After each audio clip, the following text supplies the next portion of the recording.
할렐루야. 우리 오전에 들었던 말씀 기억하면서 서로 인사 나누면 좋겠습니다. 먼저 예수 그리스도로 말미암아 하나님과 화평을 누립시다. 예수 그리스도로 말미암아 하나님과 화평을 누립시다. 한 번 더 하겠습니다. 환난 중에도 즐거워하고 성령 안에서 소망을 가집시다. 환난 중에도 즐거워하고 성령 안에서 소망을 가집시다. 네, 아멘입니다. 얼마 전에 전도를 하는 중에 어떤 어르신이 저에게 이렇게 물어보았습니다. 교회를 왜 가야 해요? 여러분이라면 어떻게 대답하시겠습니까? 갑작스러운 질문에 저도 잠시 생각하고 이렇게 대답을 했습니다. 온 세상을 지으신 하나님을 공경하는 것이 사람의 마땅한 도리이기 때문이죠. 우리를 낳으시고 길러주신 부모님을 공경하는 것이 사람의 도리인데, 하물며 온 세상을 만드시고 각 사람을 지으시며 돌보신 하나님 아버지를 공경하고 예배하는 것이 어찌 사람으로서 마땅한 일이 아니겠습니까? 이렇게 말씀을 드리고 나서 말씀을 더 이어가려고 했는데 상황이 여의치 않아서 그 자리를 떠나야 했습니다. 나중에 저 혼자 생각하기를 그 말씀 이후에 어떤 말씀을 전했으면 좋았을까 하고 생각하며 이런 생각을 했습니다. 예수님을 믿으면 죄와 죽음의 종살이에서 벗어나고 풍성한 생명을 얻게 되기 때문이지요. 이런 말씀을 드렸으면 참 좋았겠다라는 생각을 했습니다. 여러분, 이 말씀에 동의하십니까? 네, 그렇습니다. 예수님을 믿으면 죄의 종노릇하는 데서 자유롭게 되어 하나님의 자녀가 되는 놀라운 특권을 얻게 되지요. 또 예수님이 주시는 생명을 누리되 풍성하게 누리게 되지요. 오늘 우리가 나눌 말씀도 바로 이 사실에 관한 내용입니다. 첫사람 아담이 죄를 범한 이후에 모든 사람은 죄의 종이 되었고 죽음의 권세 아래 놓이게 되었습니다. 그렇다면 사람은 이러한 죄의 속박으로부터 어떻게 자유를 얻을 수 있을까요? 오늘 말씀 요한복음 8장 32절 하반절은 이렇게 말씀합니다. 함께 읽어보겠습니다. 진리가 너희를 자유롭게 하리라. 이 말씀은 오늘 설교의 제목이기도 합니다. 그런데 진리가 무엇일까요? 요한복음 18장을 보면 예수님과 빌라도 총독이 대화를 나누는 장면이 나옵니다. 예수님께서 이렇게 말씀하시지요. 내가 이를 위하여 태어났으며 이를 위하여 세상에 왔나니 곧 진리에 대하여 증언하려 함이로라. 무릇 진리에 속한 자는 내 음성을 듣느니라. 그러자 빌라도가 이렇게 묻습니다. 진리가 무엇이냐? 이 질문은 우리도 꼭 짚고 넘어가야 할 중요한 질문이라고 생각합니다. 일반적으로 진리란 어떤 말이나 생각이 사실과 꼭 맞는 것을 뜻합니다. 예를 들어 대한민국의 수도는 서울이다. 네, 이게 사실 그대로이죠. 따라서 이것을 진리라고 말할 수 있습니다. 또는 언제 어디서나 변하지 않고 항상 옳은 것을 가리켜 진리라고 합니다. 우리는 이것을 참된 것 혹은 진실이라고 부르기도 하지요. 하지만 성경이 말하는 진리는 이보다 훨씬 더 깊고 풍성한 의미를 갖고 있습니다. 성경은 진리를 단순히 맞는 말 또는 논리적으로 옳은 생각으로만 보지 않습니다. 성경에서 진리는 하나님의 성품, 또 하나님의 말씀, 그리고 예수님을 통해 이루신 구원의 역사와 밀접하게 연결되어 있습니다. 구약 성경에서 진리라는 말은 종종 하나님의 성품을 나타낼 때 사용됩니다. 하나님은 거짓이 없으시며 약속하신 것을 반드시 지키시는 분이십니다. 우리 시편 40편 11절을 한번 읽어보겠습니다. 주의 인자와 진리로 나를 항상 보호하소서. 여기서 진리는 하나님의 신실하심, 즉 믿을 만한 하나님의 성품을 뜻합니다. 또한 진리는 하나님의 말씀입니다. 하나님의 말씀은 참되며 우리가 믿고 따라야 할 영원한 기준입니다. 시편 119편 160절을 보겠습니다. 주의 말씀의 강령은 진리이오니 주의 의로운 모든 규례들은 영원하리이다. 그런데 이 진리는 단순한 지식이나 개념이 아니라 삶의 태도 그리고 삶의 방향과 관련되어 있으며 하나님과의 관계 속에서 실현되는 것입니다. 구약에서 진리를 따른다는 것은 하나님의 말씀에 따라 정직하고 공의롭게 하나님을 경외하며 살아가는 삶을 의미합니다. 신약에서는 진리의 의미가 예수 그리스도 안에서 더욱 분명하고 구체적으로 나타납니다. 예수님은 진리를 가르치셨을 뿐만 아니라 예수님 자신이 곧 진리라고 선언하셨습니다. 요한복음 14장 6절입니다. 예수께서 이르시되 내가 곧 길이요 진리요 생명이니 나로 말미암지 않고는 아버지께로 올 자가 없느니라. 예수님을 믿고 따르는 것이 곧 진리 가운데 사는 삶인 것이지요. 또한 예수님은 하나님의 말씀이 진리라고 말씀하셨습니다. 요한복음 17장 17절입니다. 그들을 진리로 거룩하게 하옵소서. 아버지의 말씀은 진리니이다. 예수님은 제자들이 하나님의 말씀, 곧 진리를 따라 거룩하게 살아가기를 원하셨습니다. 진리인 하나님의 말씀은 우리의 마음을 바르게 하고 하나님의 뜻대로 살아가도록 이끌어 줍니다. 이 진리는 성령님을 통해 깨닫게 됩니다. 요한복음 16장 13절 상반절입니다. 그러나 진리의 성령이 오시면 그가 너희를 모든 진리 가운데로 인도하시리니. 진리의 영이신 성령님은 우리로 하여금 진리 그 자체이신 예수님을 믿게 하고 또 진리인 하나님 아버지의 말씀을 바르게 이해하고 말씀을 따라 살아가도록 인도하여 주십니다. 요컨대 성경에서 말하는 진리란 단순히 사실에 부합하는 말이나 논리적으로 옳은 생각을 넘어서 신실하신 하나님의 성품, 그리고 우리가 따라야 할 하나님의 말씀, 그리고 예수님 자신을 뜻합니다. 오늘 본문에서 예수님은 진리를 알기 위한 조건으로 어떤 말씀을 하셨는데요. 우리 31절과 32절을 함께 읽어보겠습니다. 시작. 그러므로 예수께서 자기를 믿은 유대인들에게 이르시되 너희가 내 말에 거하면 참으로 내 제자가 되고 진리를 알지니 진리가 너희를 자유롭게 하리라. 예수님께서는 너희가 내 말에 거하면 참으로 내 제자가 되고 진리를 알지니 라고 말씀하셨습니다. 여기서 거한다는 말은 붙들다라는 말로 번역할 수도 있습니다. 이는 단지 말씀을 한번 듣고 마는 것이 아니라 지속적으로 예수님의 말씀을 붙들고 따르며 살아가는 삶을 뜻합니다.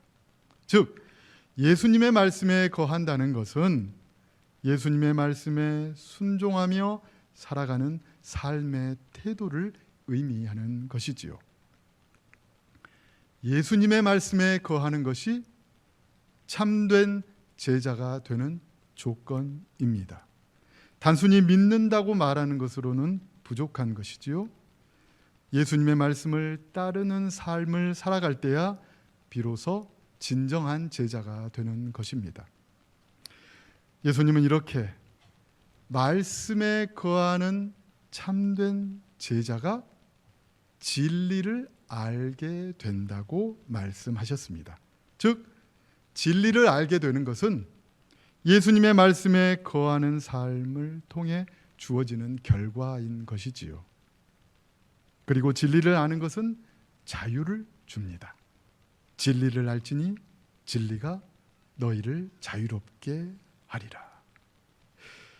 그런데 이 말씀이 예수님을 믿는다고 하는 유대인들에게 예수님께서 하신 말씀이라는 점을 주목할 필요가 있습니다.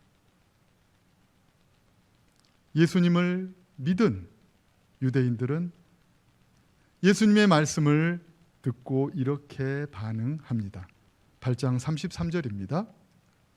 그들이 대답하되 우리가 아브라함의 자손이라 남의 종이 된 적이 없거늘 어찌하여 우리가 자유롭게 되리라 하느냐. 그들은 자신들이 아브라함의 자손이며 종이 된 적이 없는데 왜 기분 나쁘게 자유에 대해 말하느냐고 말한 것이죠. 그런데 역사적으로 유대인들은 애굽, 바벨론, 페르시아, 헬라, 로마 등 여러 제국에 정치적으로 지배받으며 종살이를 한 적이 있습니다. 따라서 이 말은 그들에게 육체적인 예속 상태가 없었음을 뜻하는 말이 아니라 그들이 갖고 있는 영적인 자부심과 특권 의식을 표현한 말이라고 볼 수 있습니다. 그들이 자유롭다고 여겼던 근거는 자신들이 아브라함의 혈통이라는 사실이었습니다. 그러나 육체적으로 아브라함의 자손이라는 것만으로 하나님의 자녀가 갖는 영적인 자유를 누리는 것은 아닙니다. 예수님은 그들의 삶과 태도를 통해 그들이 오히려 마귀의 자녀라는 사실을 드러냅니다. 그들은 41절에서 아버지는 한 분뿐이시니 곧 하나님이시로다 라고도 고백했지만 실제로는 마귀의 욕심대로 행하고자 했습니다. 그들의 진짜 아버지는 하나님이 아니라 마귀였던 것이지요. 31절에 따르면 그들은 예수님을 믿었다고 합니다. 또 41절에서는 한 분 하나님 아버지를 믿는다고 고백합니다.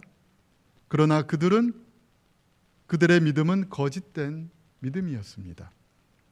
그들은 가짜 신자들이었던 것이지요. 그들은 실제로는 죄의 종이었고 예수님의 말씀에 무관심했으며 마귀의 자식이었고 거짓말쟁이였습니다.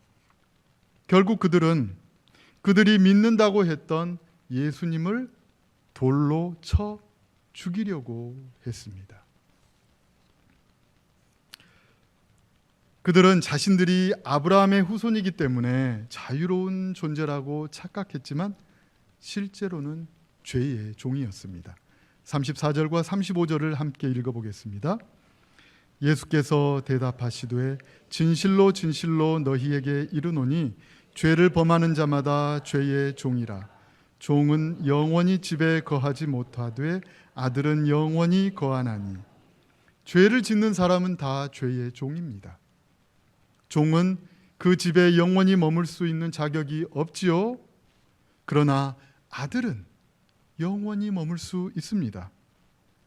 그리고 누구든지 하나님의 아들이신 예수님을 통해서만 하나님 아버지 집에 영원히 머물 수 있습니다. 이제 36절을 함께 읽겠습니다. 그러므로 아들이 너희를 자유롭게 하면 너희가 참으로 자유로우리라. 예수님은 죄의 권세에서 해방시키고 참된 자유를 주십니다. 이 자유는 단지 무엇이든 할 수 있는 자유가 아닙니다. 하나님을 섬기려는 열망을 주고 그렇게 행할 수 있는 능력을 주는 자유입니다. 이러한 자유는 하나님의 아들이신 예수님을 통해서만 주어집니다. 예수님의 말씀에 거할 때 우리는 예수님의 참된 제자가 되고 진리를 알게 되며 이 진리는 우리를 죄의 속박과 권세로부터 자유롭게 합니다. 말씀을 정리하겠습니다. 아담의 범죄 이후 모든 사람은 죄의 종이 되었고 죽음의 권세 아래 놓이게 되었습니다. 그러나 예수님께서는 우리를 죄와 죽음의 속박에서 해방시켜 주셨습니다. 그러므로 전에는 죄를 지을 수밖에 없었던 사람이 이제 자유롭게 되어 선을 행할 수 있게 된 것입니다.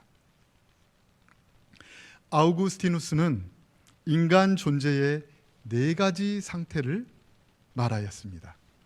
첫째는 아담이 타락하기 이전의 상태입니다. 그때는 죄를 지을 수도 있었고 죄를 짓지 않을 수도 있었습니다. 자, 기억해 보십시오. 첫 번째 상태는 아담이 타락하기 전 상태, 죄를 지을 자유도 있었고 죄를 짓지 않을 자유도 있었습니다. 두 번째는 타락 이후의 상태로 죄를 짓지 않을 수 없는 상태입니다. 죄 가운데 종노릇하는 상태이지요. 죄를 짓지 않을 수 없는 상태, 죄의 종노릇하는 상태가 두 번째 상태입니다. 세 번째는 구속받은 상태인데 죄를 짓지 않을 수 있는 상태입니다. 조금씩 다르죠? 이제 죄의 권세로부터 자유롭게 되었기 때문에 죄를 짓지 않고 선을 행할 수 있는 상태가 된 것이지요. 마지막 4번째 상태는 무엇이겠습니까? 천국에서 영화롭게 된 상태. 이제 죄를 지을 수 없는 상태. 죄를 짓고자 해도 죄를 지을 수 없는 마지막 상태. 천국에서 영화롭게 된 상태입니다. 아우구스티누스의 분류에 따르면 예수 그리스도를 통해 죄에게 종노릇한 데서 자유를 얻은 사람은 죄를 짓지 않을 수 없는 상태에서 죄를 짓지 않을 수 있는 상태로 옮겨간 것입니다. 오늘 본문에 등장하는 유대인들은 예수님을 믿는다고 하며 한 분 하나님 아버지를 믿는다고 주장했습니다. 그들은 자신들이 육체적으로 아브라함의 자손이라는 사실을 근거로 자신들이 자유롭다고 여겼습니다. 그러나 예수님께서는 그들이 죄의 종이며 마귀의 자식이라고 단언하셨습니다. 그 이유는 그들이 계속해서 죄를 지었고 거짓의 아비인 마귀의 욕심을 따라 살고 있었기 때문입니다. 이처럼 죄의 노예 상태에서 해방되는 것은 육신적인 혈통으로 가능하지 않습니다. 단지 교회에 출석한다거나 기독교 가정에서 태어났다는 이유만으로 하나님의 자녀가 되는 것도 아닙니다. 예수님의 말씀에 거하여 참된 제자가 되고 진리를 알 때야 비로소 죄의 권세로부터 자유를 누리게 되는 것입니다. 하나님의 말씀, 그리고 하나님의 아들이신 예수님 자신이 우리를 자유롭게 하는 진리입니다. 예수님은 우리를 죄의 종살이, 자기 기만, 마귀의 속임수에서 해방시켜 주십니다. 또한 예수님은 우리가 하나님과 함께 하나님의 집에서 영원히 사는 길을 분명하게 보여주십니다. 예수님이 주시는 자유는 마음대로 죄를 지어도 되는 자유가 아니라 죄를 짓지 않을 수 있는 자유입니다. 즉 선을 행하고 하나님의 뜻대로 살아갈 수 있는 능력을 주는 자유입니다. 또한 이 자유는 사랑으로 섬기는 자유입니다. 우리는 예수 그리스도 안에서 이런 자유로운 삶으로 부름을 받았습니다. 자유롭게 사랑하며 섬기는 삶. 이것이 하나님께서 사람을 창조하실 때 기대하셨던 모습입니다. 예수님의 진리는 우리에게 참된 자유를 주고 우리를 하나님이 창조하신 목적대로 살아가는 존재로 회복시켜 줍니다. 우리가 예수님을 믿고 교회에 다니는 이유가 바로 이러한 이유 때문인 것입니다. 끝으로 갈라디아서 6장 13절을 함께 읽고 말씀을 마치겠습니다. 형제들아, 너희가 자유를 위하여 부르심을 입었으나 그러나 그 자유로 육체의 기회를 삼지 말고 오직 사랑으로 서로 종노릇하라. 예수님이 주시는 자유로 죄를 이기고 선을 행하며 사랑으로 섬기는 삶을 살아가는 우리 모두가 되기를 간절히 소망합니다. 진리의 하나님, 예수 그리스도를 통하여 저희를 죄와 사망의 권세로부터 해방시켜 주신 크신 은혜에 감사드립니다. 저희 모두가 예수님의 말씀에 거하여 참된 제자가 되며 진리를 알게 하시고 진리가 주는 자유를 온전히 누리게 하옵소서. 그리하여 그 자유로 선을 행하고 사랑하며 섬기는 삶을 살아가게 하옵소서. 예수님의 이름으로 기도합니다. 아멘.